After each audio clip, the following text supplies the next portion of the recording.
The charge of the light brigade এটা একটা poem.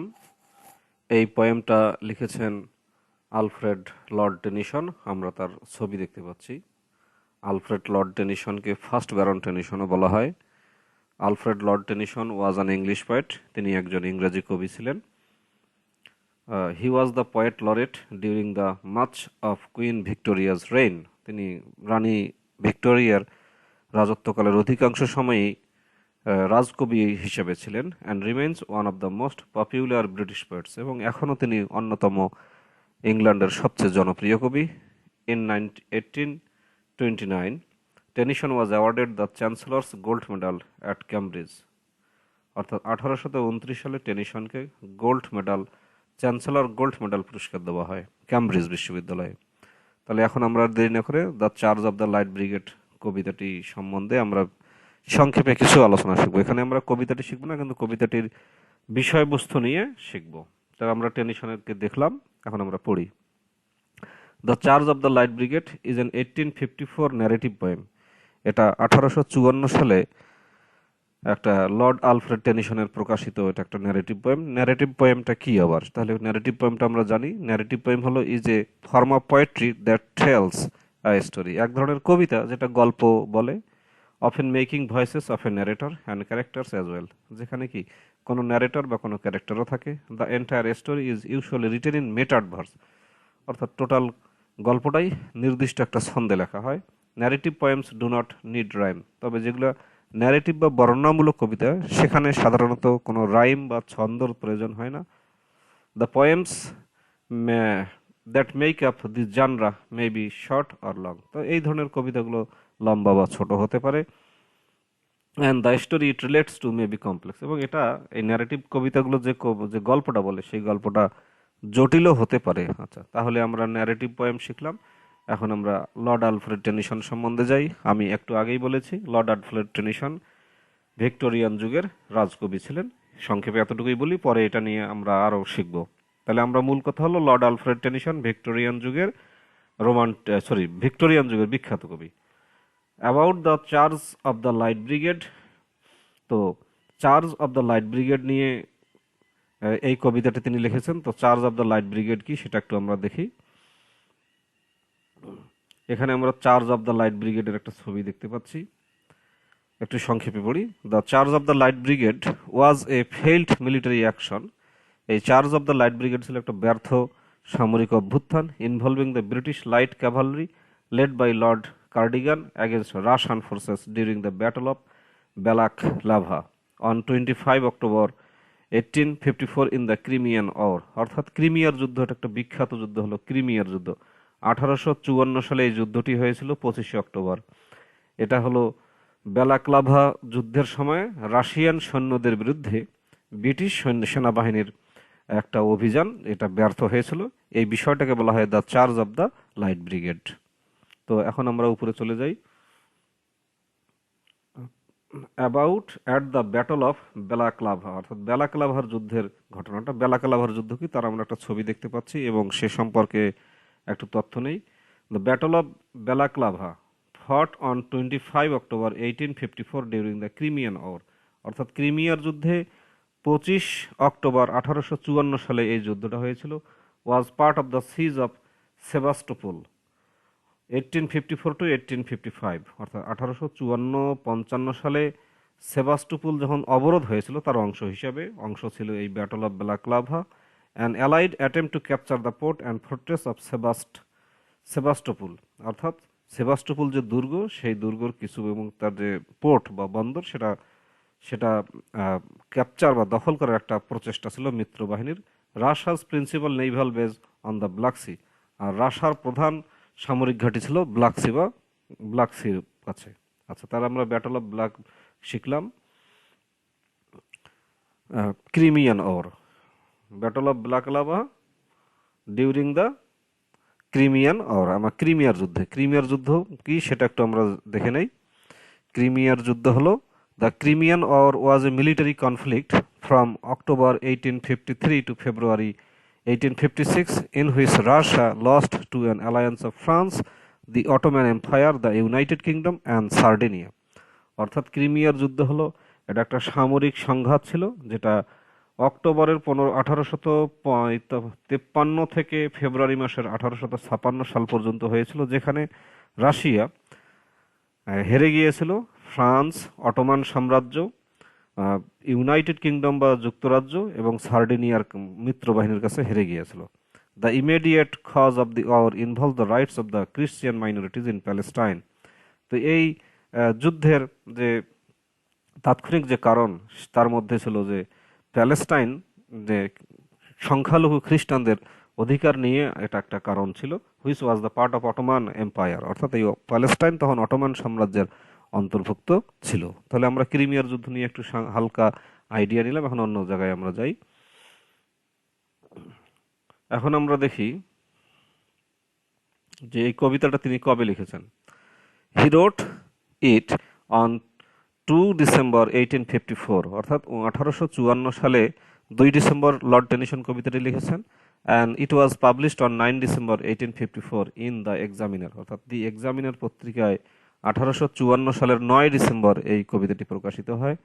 He was the poet laureate of the United Kingdom at that time, অর্থাৎ যখন 1854 সালে Lord Tennyson এই charge of the light brigade কবিতাটি লেখেন, তখন তিনি ছিলেন যুক্তরাজ্যের পয়েট লরেট। তো যুক্তরাজ্যের পয়েট লরেট কি, অর্থাৎ এটা হলো যুক্তরাজ্যের রাজকবি বলা হয় বাংলায়।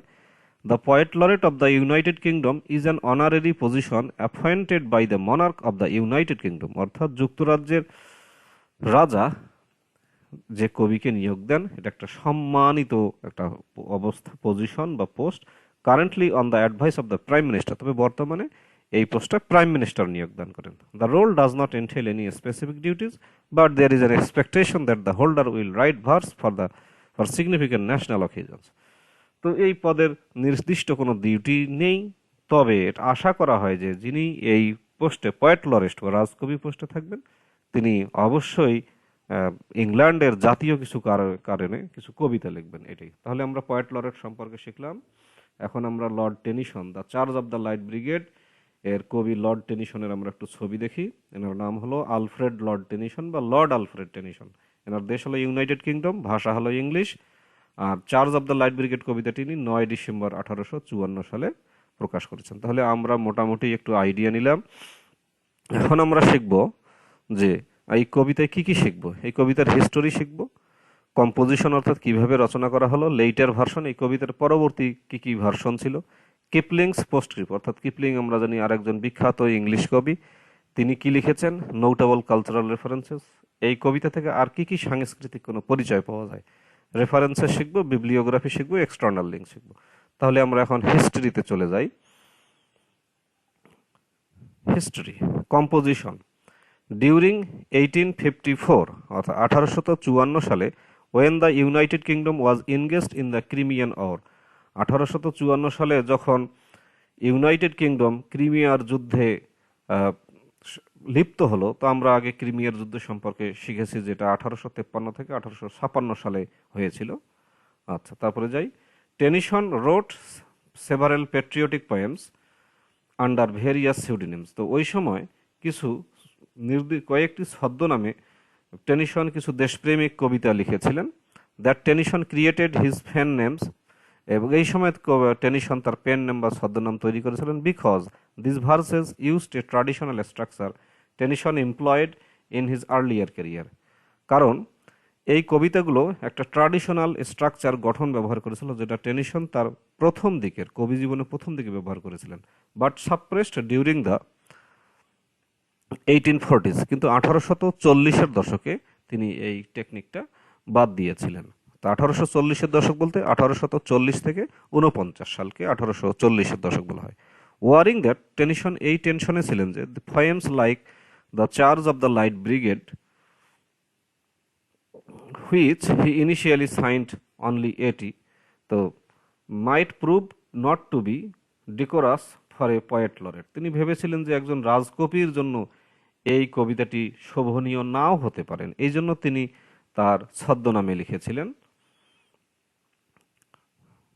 The poem was written after the light cavalry brigade suffered great casualties in the battle of Balaclava, অর্থাৎ ব্যালাক্লাভা যুদ্ধে যখন লাইট ক্যাভালরি ব্রিগেডটা অনেক মৃত্যুর মুখোমুখি হলো, অনেক লাইট ক্যাভালরি ব্রিগেডের অনেক সৈন্য মারা গেল, তখন এই কবিতাটি লেখা হয়েছিল। আচ্ছা, লাইট ক্যাভালরি ব্রিগেড কি তার একটু পরিচয়টা আমরা শিখি। লাইট ক্যাভালরি হলো comprises lightly armed and armored cavalry troops mounted on fast horses as opposed to heavy cavalry, where the mounted riders were heavily armored. The purpose of light cavalry was primarily raiding, reconnaissance, screening, skirmishing, patrolling, etc. অর্থাৎ simply এখানে হালকা সশস্ত্র কিছু army ছিল যারা ঘোড়ার পিঠে চড়ে এই যুদ্ধটা করত। আচ্ছা, তো ব্যাটল অফ ক্যাভালরি সম্পর্কে, ব্যাটল অফ ব্যালাক্লাভা সম্পর্কে আমরা জেনেছি, যেখানে অবরোধ হয়েছিল। Tennyson wrote the poem based on 2 articles. Tennyson 2টা রচনার উপর ভিত্তি করে এই কবিতাটি লিখেছিলেন। পাবলিশড ইন দ্য টাইমস, লন্ডনের দি টাইমস পত্রিকা থেকে এটা তিনি তথ্যটা নিয়ে প্রকাশ করেছিলেন, কবিতাটি লিখেছিলেন। The Times is a British Times, এটা আবার কি পত্রিকা একটু জানি নেই। The Times is a British daily national newspaper based in London, অর্থাৎ লন্ডন ভিত্তিক এটা একটা ডেইলি পত্রিকা হলো the Times. The first published on 13 November 1854, প্রথমটা তাহলে 1854 সালে প্রকাশিত হয়। কন্টেন্ট দ্য সেন্টেন্স, এই বাক্যটা ছিল, the British soldiers will do his duty even to certain death. British সৈন্যরা তার ডিউটি পালন করবেই, এমনকি নিশ্চিত মৃত্যুর মুখেও। And is not paralysed by the feeling that, এই অনুভূতি নিয়ে তারা কখনোই পঙ্গু হয় না বা নিষ্ক্রিয় হয় না।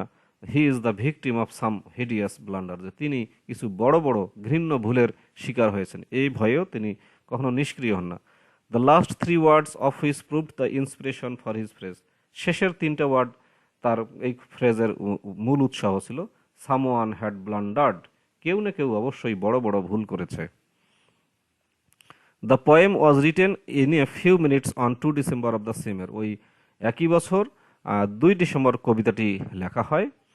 Based on a recollection of the Times account, ওই যে লন্ডনের দি টাইমস পত্রিকার বর্ণনা অনুযায়ী, সেই বর্ণনাকে স্মরণ করে তিনি এই কবিতাটি লিখেছেন। Tennyson wrote other similar poems, Tennyson আরও একই জাতীয় কবিতা লিখেছেন, like riflemen form in a very similar manner, riflemen form নামে একই স্টাইলে তিনি আরও কবিতা লিখেছেন। এখন আমরা charge of the light Brigade কবিতার লেইটার ভার্সনস নিয়ে পড়ব, অর্থাৎ লেইটার ভার্সনস, পরবর্তী সংস্করণ কিভাবে হয়েছিল সেটা। Tennyson made revisions to the poem due to criticisms by American poet Frederick Goddard Tuckerman and others, এবং তাহলে আমেরিকার কবি ফ্রেডরিক গডার্ড টাকারম্যান এবং অন্যান্য যারা টেনিসনের কবিতাটি সমালোচনা করেছেন, সেই উপলক্ষে তিনি আরও কয়েকটা রিভিশন করেছিলেন। আচ্ছা, তো আমেরিকার কবি ফ্রেডরিক গডার্ড টাকারম্যান সম্পর্কে একটু পড়ে নেই। Frederick Goddard Tuckerman was an American poet remembered mostly for his sonnet series, তো তিনি সনেটের জন্যই বিখ্যাত এবং তিনি একজন আমেরিকার কবি। এতটুকুই আপাতত শিখি, পরে আমরা শিখব। These were published in Tennyson's volume Maud and other poems 1854, তো মড অ্যান্ড আদার পোয়েমস নামে একটা কাব্যগ্রন্থ প্রকাশিত হয় 1855 সালে। এই কাব্যগ্রন্থে কবিতাটি প্রকাশিত হয় এটা। আচ্ছা, তারপরে যাই।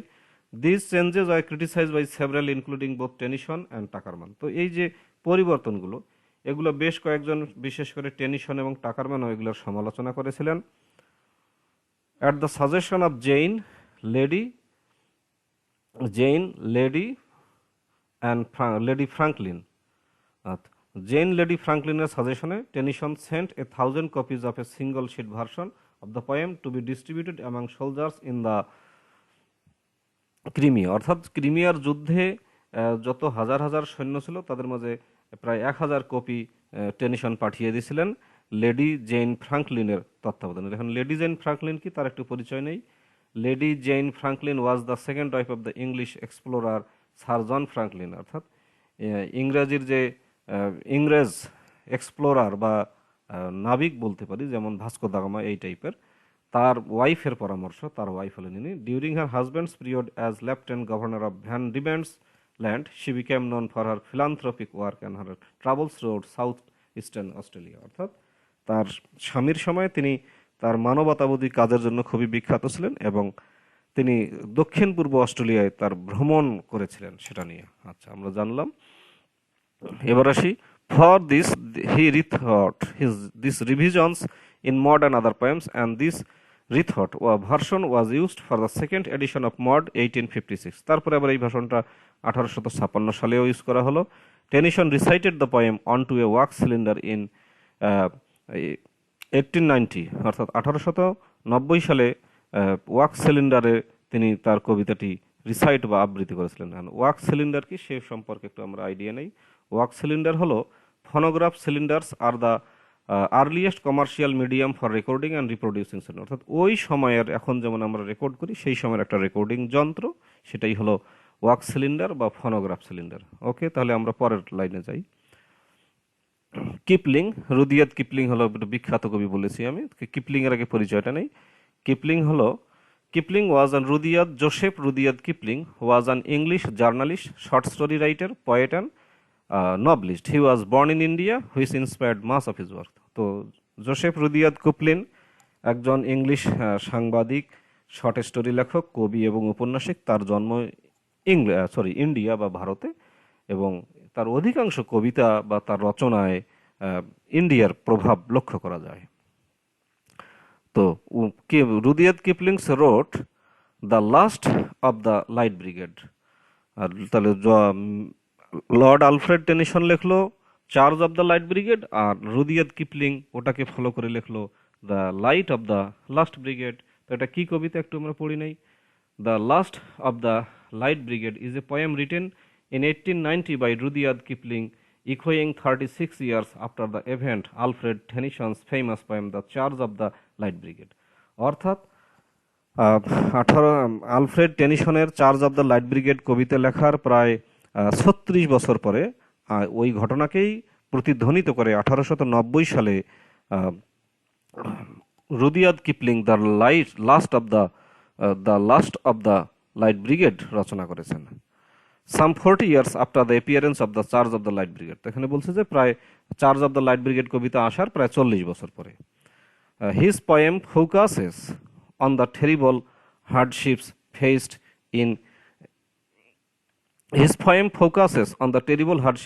in old age by veterans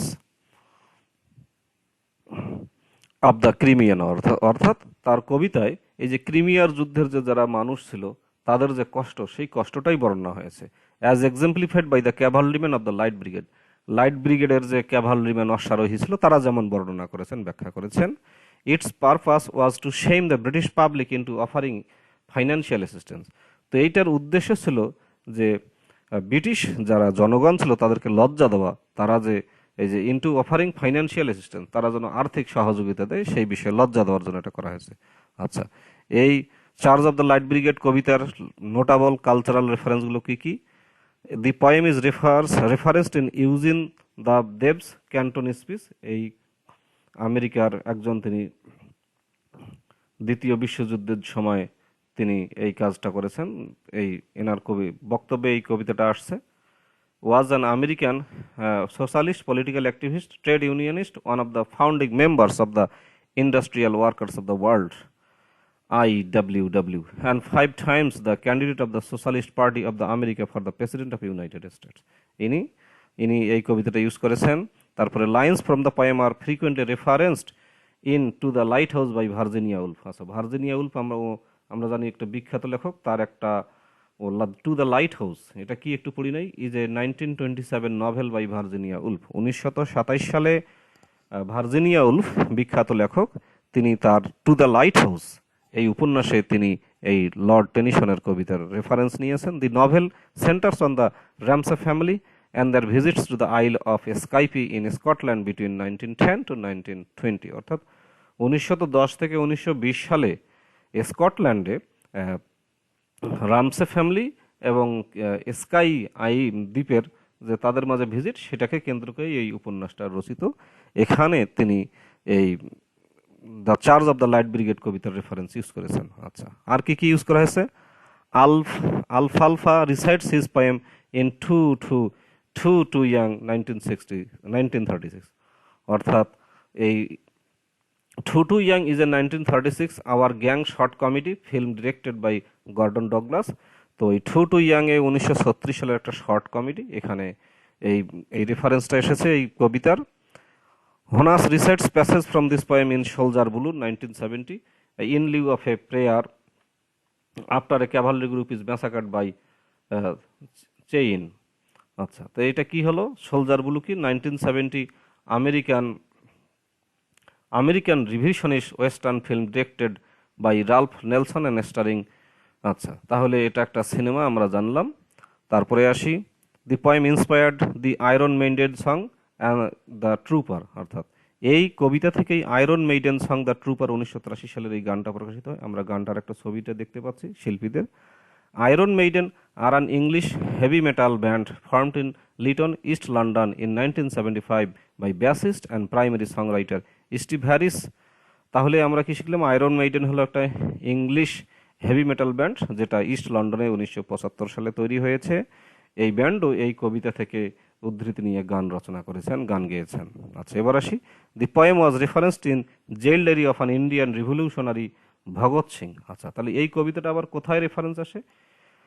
ইন্ডিয়ার বিদ্রোহী ভগৎ সিং এর জেল ডায়েরিতে এই কবিতাটার রেফারেন্স আছে। এখন আমরা একটু ভগৎ সিং সম্পর্কে একটু আইডিয়া নেই।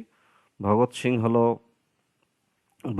was a charismatic Indian revolutionary who participated in the murder of a junior British police officer and an Indian head constable in mistaken retaliation for the death of an Indian nationalist. He also took part in a largely symbolic bombing of the central legislature. অর্থাৎ এই ভগবত সিং হলো একজন খুবই জাদুকর ভারতীয় বিপ্লবী, যিনি একজন ব্রিটিশ পুলিশ অফিসারকে হত্যা করার কাজে অংশগ্রহণ করেছিলেন এবং ইন্ডিয়ার একজন হেড কনস্টেবল যে ভারতীয় জাতীয়তাবাদীর মৃত্যুর জন্য যে ভুল করে রিটেলিয়েশন প্রতিশোধ নিয়েছিলেন সেক্ষেত্রেও তিনি অংশগ্রহণ করেছিলেন।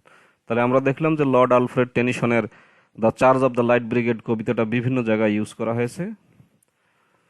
তো আশা রাখি সবারই ভালো লাগছে ভিডিওটি।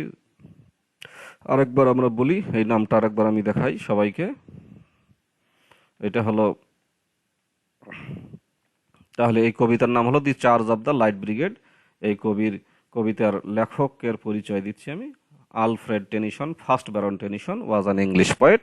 হি was the poet laureate during much of Queen Victoria's reign and remains one of the most popular British poets. In 1829, Tennyson was awarded the Chancellor's Good Medal at Cambridge. তাহলে আমরা মোটামুটি charge of the light brigade সম্পর্কে আমরা শিখলাম। তো আশা রাখি এই ভিডিওটি সবারই ভালো লাগছে। সবাইকে ধন্যবাদ। আর চাই এটা তোমাদের সিলেবাসে এই কবিতাটি আছে, কবিতাটি তোমরা অবশ্যই মুখস্থ করবে। তোমাদের বিভিন্ন ইউনিভার্সিটি টেস্টের জন্য এই কবিতাটি লাগবে। আর বিস্তারিত তথ্য আমি দিলাম, আশা রাখি তোমাদের সবাই ভালো লাগছে। ধন্যবাদ সবাইকে।